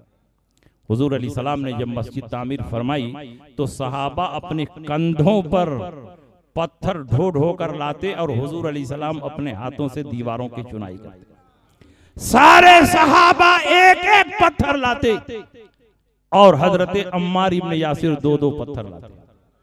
सहाबा ने कहा कि सब लोग एक एक पत्थर ला रहे हैं, तुम 2 पत्थर क्यों ला रहे हैं? तो अम्मार इब्ने यासिर ने कहा कि एक पत्थर अपने हिस्से का ला रहा हूं और एक पत्थर रसूल पाक के हिस्से का ला। जब मस्जिद कंप्लीट हो गई हुजूर अलैहिस्सलाम वहां से मदीना मुनव्वरा के लिए निकले। सहाबे किराम बड़ी बेसब्री से हुजूर के आने का इंतजार कर रहे थे। बच्चियां हुजूर की शान में तराने गाने के लिए परेशान थी और रबीउल अव्वल शरीफ का महीना था। हुजूर अलैहिस्सलाम मदीना मुनव्वरा में इंटर हो रहे हैं। छोटी छोटी बच्चियां तराने गा रही हैं, तलअल बद्रो अलैना मिन सनियतिल विदाई वजब शुक्रो अलैना मा दआ लिल्लाहि दाई। और सहाबा जुलूस की शक्ल में नबी का इस्तकबाल कर रहे हैं और सहाबा की जबान पर नारे तकबीर और रिसालत है। अगर 12 रबीउल अव्वल को हम नबी की आमद पर जुलूस निकालें तो तुम्हारा कलेजा क्यों फट रहा है? सहाबा ने बहुत पहले जुलूस भी निकाल दिया है और नबी की अजमत में नारे भी लगा दिए हैं, बच्चियों ने तराने भी गा दिए हैं। रसूल पाक अपनी ऊंटनी पर सवार होकर मदीना मुनव्वरा में इंटर हुए और अंसारी सहाबा में से हर सहाबी की ये ख्वाहिश थी कि रसूल पाक मेरे घर पर क़याम फरमाए। लेकिन अल्लाह के नबी का हर काम अल्लाह के हुक्म से होता है। जब सहाबा आगे बढ़कर ऊंटनी की रस्सी पकड़ने लगे तो नबी ने फरमाया ऊंटनी की रस्सी छोड़ दो, फ़इन्नहा मामूरतुम मिनल्लाह, मेरी ऊंटनी को अल्लाह की तरफ से इशारा हो चुका है कि कहां बैठना। जहां मेरी ऊंटनी बैठ गई वहीं मेरा सामान उतारा जाएगा, वही मेरा क़याम होगा। ऊंटनी मदीने की गलियों में घूमती रही घूमती रही घूमती रही और हजरत अबू अय्यूब अंसारी के दरवाजे पर बैठ गए। अबू अय्यूब अंसारी आगे बढ़े, या रसूल अल्लाह आपका इस्तकबाल है, या रसूल अल्लाह मेरी किस्मत की मेराज है कि आप मेरे मकान पर तशरीफ फरमा हो रहे हैं। या रसूल अल्लाह इजाजत दें कि सामान मैं उतारूं, क्योंकि वादे के मुताबिक ऊंटनी मेरे दरवाजे पर बैठी। रसूल पाक ने इजाजत दी, सामान उतारा गया और अबू अय्यूब अंसारी का घर 2 मंजिला था, एक ऊपर एक नीचे। अबू अय्यूब अंसारी ने कहा, या रसूल अल्लाह आप ऊपर रहेंगे और मैं नीचे रहूंगा। रसूल पाक ने फरमाया, मेरे पास दुनिया भर के लोग आते हैं मिलने के लिए, मैं नीचे रहूंगा तो उनको मुलाकात करने में आसानी होगी, इसलिए मैं नीचे रहूंगा, तुम ऊपर रहो। अबू अय्यूब अंसारी ने कहा, या रसूल अल्लाह ये मेरे इश्क को गवारा नहीं कि प्यारे मुस्तफा नीचे रहें और उनका गुलाम ऊपर रहे। या रसूल अल्लाह आप ऊपर रहेंगे, मैं नीचे रहूंगा। नबी ने फरमाया कि नीचे मैं रहूंगा तो लोगों को मुलाकात करने में आसानी होगी, तुम ऊपर रहो, मेरी तरफ से इजाजत है और मैं नीचे रहूं। और जब हुक्म हो जाता है तो हुक्म अदब से बढ़कर होता है, अल अमरु फौकल अदब, हुक्म अदब से बढ़कर। नबी का हुक्म है ऊपर रहो। अबू अय्यूब अंसारी अपने बच्चों के साथ ऊपर रहने लगे, सरकार दो आलम सल्लल्लाहु अलैहि वसल्लम नीचे रहने लगे। एक कड़ाके की सर्द रात आती है और उस जमाने में रात भर चिराग जलाने का फैशन नहीं था, लोग इशा तक चिराग जलाते थे, खाते पीते थे, चिराग बुझाते थे, सो जाते थे। अबू अय्यूब अंसारी अपनी बीवी और छोटे छोटे बच्चों को लिहाफ में लेकर सो रहे हैं और पांव की तरफ पानी का एक घड़ा है। और उस जमाने में आरसीसी की छत नहीं होती थी, पटरे की छत होती थी। रात के किसी हिस्से में आपके पांव की ठोकर लगी, घड़े का पानी उलट गया। अबू अय्यूब अंसारी बेचैन बेकरार हुए। आपने फौरन अपना लिहाफ उठाया और पटरे की छत पर अपना लिहाफ फैला दिया ताकि पानी का कोई कतरा नीचे टपक कर न जाए, मेरे महबूब के रुखसार पर कोई कतरा न गिर जाए और मेरे महबूब के नींद में खलल न पड़े। लिहाफ से पूरे पानी को जज्ब कर लिया, लेकिन उनके घर में कोई दूसरा लिहाफ नहीं था कि उसको ओढ़ें और अपने बच्चों को ओढ़ाएं। पूरी रात अपने छोटे छोटे बच्चों को, बीवी को लेकर बैठकर गुजार देते हैं, लेकिन आपके इश्क को ये गवारा न हुआ कि महबूब के रुखसार पर पानी का कोई कतरा गिरे। ये सहाबा का अदब है। और आज आप हज और उमरा में जाओ, देखो इन नजदी मुल्लाओं को अपनी पुश्त को जालिए मुबारक के साथ लगाकर खड़े रहते हैं। अगर वाकई तुम्हारे दिल में जर्रा बराबर ईमान होता तो सरकार के रोजे की तरफ तुम पुश्त नहीं करते।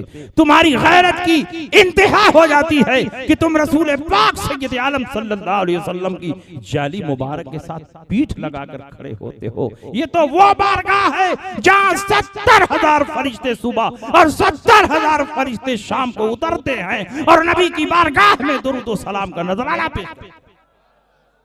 मगर ये बेअदब और गुस्ताख फिरके नबी अकरम सल्लल्लाहु अलैहि वसल्लम की बारगाह में रहकर भी ये अदब नहीं सीख पाते। अबू अय्यूब अंसारी के मकान पर चंद दिन क़याम रहा। हुजूर अलैहिस्सलाम ने देखा कि अबू अय्यूब अंसारी के मकान के सामने बड़ी लंबी चौड़ी जमीन। फरमाया, ये जमीन किसकी है?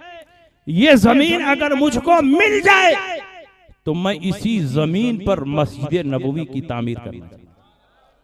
कुबा में जो मस्जिद बनी थी वो हिजरत के बाद पहली मस्जिद ही, लेकिन मदीने के बाहर बनी थी। अब मदीना मुनव्वरा में जो पहली मस्जिद बनने जा रही है वो मस्जिद नबवी। ये किसकी जमीन है? अबू अयूब अंसारी ने कहा, या रसूल अल्लाह, 2 यतीम बच्चों की जमीन। कहा उन यतीम बच्चों को बुलाया जाए, मैं उनसे ये जमीन लेना चाहता हूं ताकि इस जमीन पर मस्जिद की बुनियाद रख सकूं। वो दोनों यतीम बच्चे हाजिर हुए। रसूल पाक ने फरमाया, मैं चाहता हूं कि अगर तुम दोनों ये जमीन दे दो तो इसी जमीन पर मैं मस्जिद नबवी की बुनियाद रखना चाहता हूं।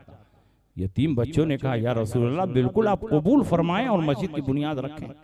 रसूल पाक ने फरमाया, वैसे नहीं, तुम इस जमीन को बेच दो, मैं इस जमीन को खरीदना चाहता हूं और उसके बाद इस पर मस्जिद बनाना चाहता हूं। उन यतीम बच्चों ने कहा, सेठों को सबक सीखना चाहिए इस वाक़े से। यतीम बच्चों ने कहा, या रसूल अल्लाह, खरीदने की क्या जरूरत, हमारे पास जो कुछ है वो आपका सदका है, आप मेरी जमीन को कबूल फरमा लें और इस पर मस्जिद की बुनियाद रखें। नबी ने फरमाया, नहीं, तुम लोग यतीम बच्चे हो, जब तक तुम लोग पैसा नहीं लोगे इस जमीन पर मैं मस्जिद नहीं बनाऊंगा।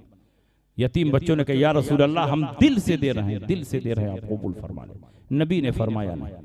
यतीम बच्चों ने देखा कि हमारी जमीन को मस्जिद नबवी बनाने का शरफ नहीं हासिल हो पाएगा, इसलिए कुछ कीमत ले ली जाए ताकि हमारी जमीन पर मस्जिद नबवी बने।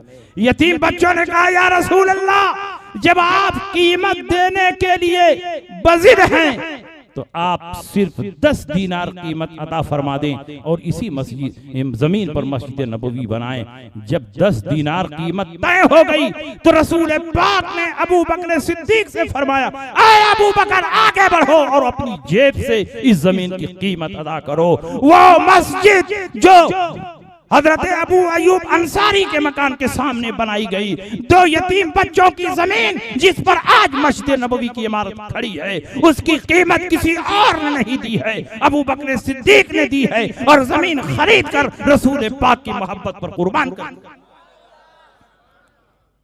जब जमीन की खरीदारी मुकम्मल हो गई तो संग बुनियाद का जलसा रखा गया।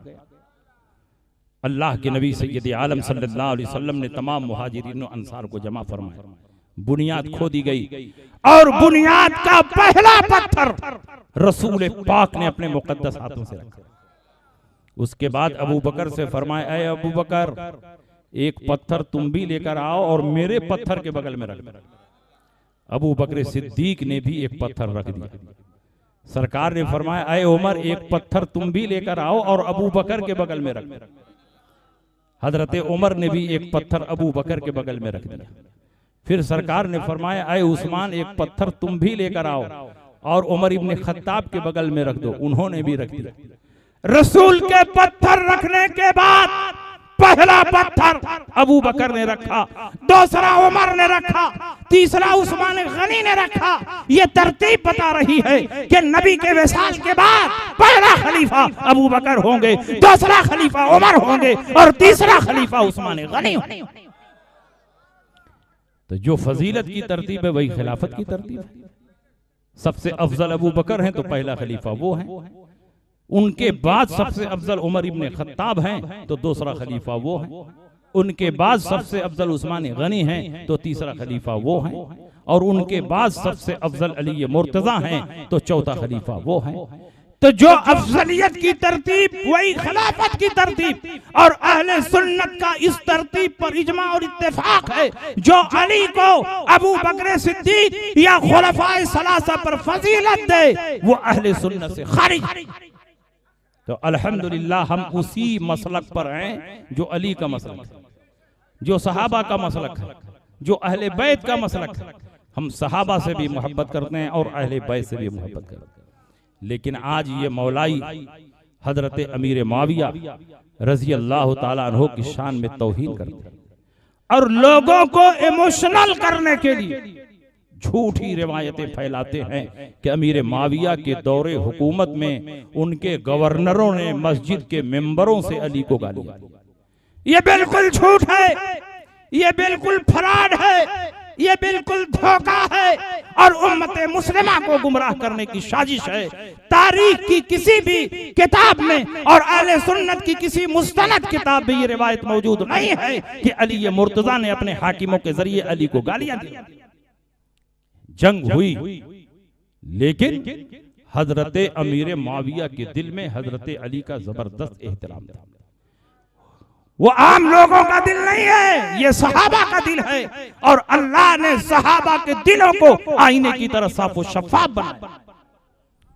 खते इज्तिहादी के नतीजे में जंग हुई और इस इख्तिलाफ और मुशाजरात में हजरत अली हक पर रहे। हजरत अमीर मुआविया से खते इज्तिहादी हुई, और खते इज्तिहादी में किसी को बुरा नहीं कहा जा सकता, किसी को बातिल नहीं कहा जाता, किसी को गुनाहगार नहीं कहा जा, बल्कि जिससे खते इज्तिहादी होती है वो भी एक नेकी का सवाब पाता। जब जंगे सिफ़ीन खत्म हुई, और एक बात सुन लो, जब जंगे सिफ़ीन हो रही थी तो रूम के बादशाह ने अमीर मुआविया के पास पैगाम भेजा, कहा अली तुम पर हमला कर रहे हैं, बड़ा अच्छा मौका है, तुम हमसे हाथ मिला लो, तुम्हारी फौज और हमारी फौज मिलकर अली पर हमला करेगी और अली का नाम निशान मिटा देगी। इससे अच्छा मौका नहीं मिलेगा, हमसे हाथ मिलाओ और हमेशा के लिए अली को खत्म कर दो। इस मौके पर बड़ा से बड़ा आदमी होता तो फिसल जाता, लेकिन वो सहाबी रसूल थे, नबी की रहनुमाई थी, उनके दिल में इश्क़े मुस्तफा था। हजरत अमीर मुआविया ने जवाब दिया, और रूमी कुत्ते, तू अली पर हमला करने की साजिश कर रहा है, याद रख, अगर तूने अली के लश्कर पर हमला करने की कोशिश की तो अली के लश्कर से सबसे पहला सिपाही निकलकर जो तुम पर हमला करेगा वो कोई और नहीं, मुआविया इब्न अबी सुफियान होगा। ये अजमत और मोहब्बत उनके दिल में थी। लोगों ने पूछा अली से कि आप भी जन्नत में जाएंगे, मुआविया भी जन्नत में जाएंगे? हजरत अली ने फरमाया अना व मुआविया तो फिल जन्नत। पूछने वालों ने पूछा कि उन्होंने आपके साथ जंग की है, अब बहुत सारे लोग उनकी तरफ से मरे हैं, और आपने उनसे जंग की है, बहुत सारे लोग आपकी तरफ से मरे हैं, तो जो आपके लिए मरे वो भी जन्नत में जाएंगे, और जो मुआविया के लिए मरे वो भी जन्नत में जाएंगे। आपने फरमाया कतलाना व कतला मुआविया फिल जन्ना, हमारे मकतूलीन भी जन्नत में जाएंगे और मुआविया के मकतूलीन भी जन्नत में। पूछने वाले ने पूछा कि ये कैसे? उन्होंने आपके साथ जंग की, उनके दिल में आपकी नफरत थी, अदावत थी। तो अली ने फरमाया कि क्या तुमने कुरान की ये आयत नहीं पढ़ी, व नज़अना मा फी सुदूरिहिम मिन गिल्लिन इख्वानन अला सुरुरि मुतकाबिलीन, अन करीब हम इनके सीनों में जो कुदूरत है उसको निकाल देंगे, सीने को पाक कर देंगे और भाई भाई बनाकर इनको जन्नत में दाखिल करेंगे।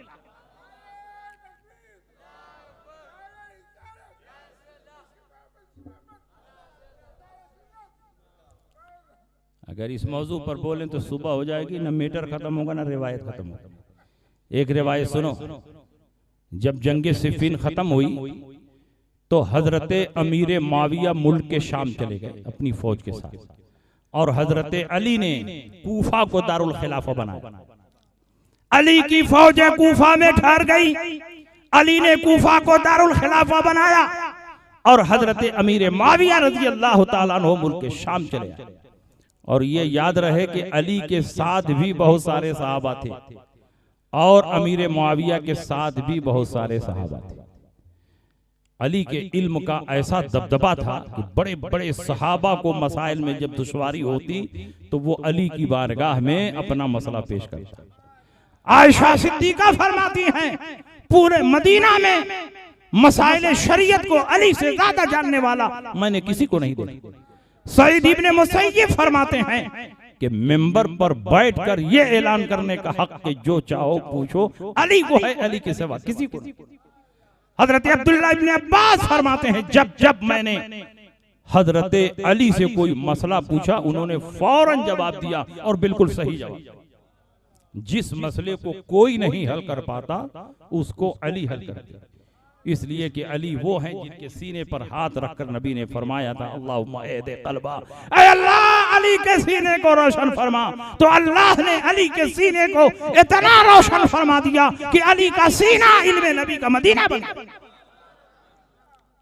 अमीर माविया जब पलट कर मुल्क शाम गए तो एक बड़ा नया और पेचीदा मसला सामने आया।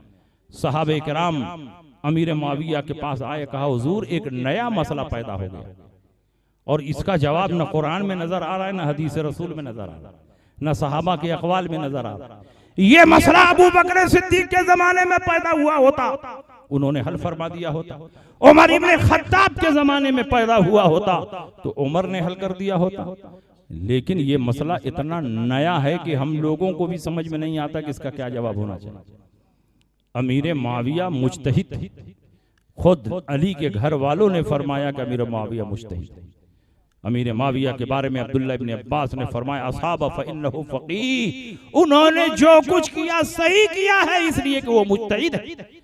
और एक मौके पर किसी ने हजरत अमीर माविया पर एतराज किया तो अब्दुल्ला इब्न अब्बास ने फरमाया दाहो फइन्नहु क़द साहिबा रसूलुल्लाह सल्लल्लाहु अलैहि वसल्लम, उनकी बात छोड़ो क्योंकि वो रसूल पाक के सहाबी के किसी फेल पर एतराज नहीं हो सकता।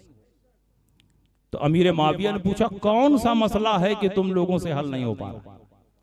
सहाबा ने कहा कि एक शख्स का इंतकाल हुआ, उसने एक लड़का छोड़ा, एक लड़की छोड़ा और एक ऐसा बच्चा छोड़ा कि जिसमें लड़का और लड़की दोनों की अलामत मौजूद है, जिसको मुखन्नस कहते हैं।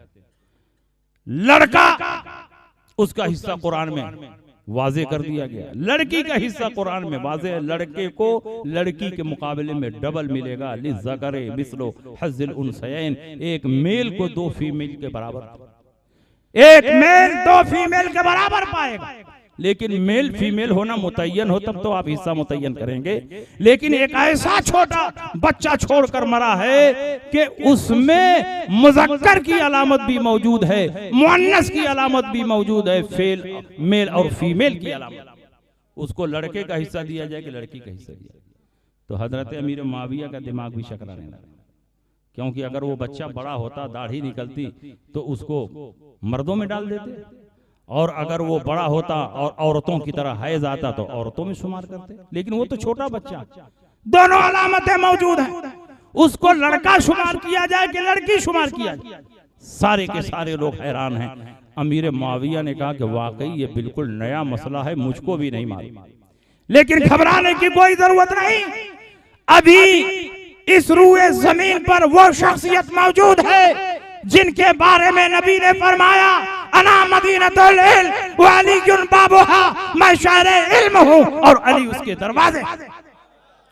बाबुल इल्म मौजूद है, दामादे पैगंबर मौजूद है, शेर खुदा मौजूद है, फातिह खैबर मौजूद है, जिनके सीने पर हाथ रखकर नबी ने फरमाया ऐ अल्लाह इनके सीने को रोशन फरमा। तो अल्लाह ने इतना रोशन फरमा दिया कि उनके सीने को इल्म का समंदर बना। मैं उनके पास खत लिखता हूं, वो इसका जवाब अता फरमाए। तो हजरत अमीर माविया ने खत लिखा। उस जमाने में कागज तो था नहीं, चमड़े के एक छोटे से टुकड़े पर अपना सवाल लिखा और हालचाल पूछना नहीं था क्योंकि जंग से ताजा ताजा आए थे। सिर्फ सवाल लिखा, इतने छोटे टुकड़े पर सवाल लिखा कि मुअर्रिखीन ने लिखा है कअन्नहु उज़्नुल फार्रा, गोया वो चूहे का कान। इतने छोटे टुकड़े पर अमीर मुआविया ने अपना सवाल लिखकर कासिद के जरिए अली के पास भेजा। हजरत अली के पास सवाल पहुंचा। अगर अली के दिल में कोई नफरत अदावत होती तो अली फरमाते मुआविया परेशान है, परेशान रहने दो, मैं जवाब नहीं दूंगा। और अली जवाब नहीं देते तो दुनिया को कोई आदमी इस मसले को हल भी नहीं करेगा। मगर अली ने कहा मैं जवाब दूंगा। रसूलुल्लाह के इल्म के वारिस होने की हैसियत से मेरी जिम्मेदारी है कि मेरी बारगाह में जो भी मसाइल शरइया पेश किए जाए मैं उसका जवाब। तो हजरत अली ने उसका जवाब लिखा। मुअर्रिखीन ने लिखा है कि हजरत अली ने भी इतने छोटे टुकड़े पर जवाब लिखा कि मुआविया के टुकड़े से भी वो छोटा था। और सिर्फ एक जुमला लिखा इरसुहु मिन मबाली है, उसका तरका उसके पेशाब के रास्ते से मुतय्यर हुआ। ये जब खत पहुंचा हजरत अमीर माविया के पास तो बड़े बड़े सहाबा तो समझ ही नहीं पाए। अमीर माविया मुज्तहिद से समझ गए। उन्होंने कहा अली के फरमान का मतलब यह है कि अगर वो लड़के के उजू से पेशाब करता है तो लड़के का हिस्सा पाएगा, और लड़की के उजू से पेशाब करता है तो लड़की का हिस्सा पाएगा। इर्सहु मिन मबालिए, उसका तरका उसके पेशाब के रास्ते से मुतय्यन होगा। कोई और चीज नहीं देखी जाएगी, सिर्फ यह देखा जाएगा कि लड़के के उजू से पेशाब करता है कि लड़की के उजू से पेशाब करता है। अगर लड़के के उजू से पेशाब करता है तो लड़के का हिस्सा दे दिया जाए, लड़की के उजू से पेशाब करता है तो लड़की का हिस्सा दे दिया जाए। ये मसला अगर अली ने हल न किया होता तो आज दुनिया में कोई इसको हल करने वाला मौजूद नहीं है। तो बताइए इससे क्या पता चला? दोनों बुजुर्गों में ताल्लुकात हैं, नफरत नहीं है, अदावत नहीं है, क्योंकि ये सहाबा हैं। अल्लाह के नबी ने सहाबा के दिलों को अपनी मोहब्बत का मदीना बना दिया। अल्लाह के नबी ने इरशाद फरमाया, उलाइका असहाबु मुहम्मदिन सल्लल्लाहु अलैहि वसल्लम कानू अफज़ल हाज़िहिल उम्मा व अबर्रहा क़ुलूबन व आमक़हा इल्मन व अक़ल्लहा तकल्लुफन इख्तारहुमुल्लाह लिसहबति नबिय्यिहि व लिइक़ामति दीनिहि। ये मोहम्मद सल्लल्लाहु अलैहि वसल्लम के सहाबा हैं और इस उम्मत में सबसे अफजल हैं। अल्लाह ने इनके दिलों को आईने की तरह साफ और शफाफ बनाया है, इनके दिलों को परहेजगार बनाया है, इल्म में सबसे ज्यादा इनको गहराई और अता फरमाई है। और ये तकल्लुफाते दुनिया से बहुत दूर रहते हैं, सीधे साधे लोग हैं। तुम इनकी कद्र को पहचानो और इनकी इज्जत करो। मैं आपसे बताना चाहता हूं कि हजरत अली और मुआविया में अगरचे जंग हुई है और ये जंग खते इज्तिहादी के नतीजे में हुई, मगर उसके बाद इन दोनों बुजुर्गों के दिल को अल्लाह ने पाक और साफ फरमा दिया था। इसलिए अमीर मुआविया पर यह इल्जाम लगाना कि वो अली को गालियां दिलवाते थे, ये बिल्कुल झूठ है, ये फरेब है, ये धोखा है। हजरत अमीर मुआविया के दिल में हजरत अली का इतना एहतराम था कि अली के नाम पर जब मुशायरा होता तो जो सबसे अच्छा शेर सुनाता था उसको लाखों दिरहम दिनार अता फरमाता। बातें बहुत हैं कहने के लिए, इन्हीं बातों के साथ मैं आपके दरमियान से रुखसत हो रहा हूं। अहले कुरान से भी बचो, अहले हदीस से भी बचो, मौलाइयों से भी बचो, राफजियों से भी बचो, सुलह कुल्लियों से भी बचो और पूरी मजबूती के साथ मसलक आला हजरत पर कायम रहो। वाखिर दावाना अनिल हम्दुलिल्लाहि रब्बिल आलमीन।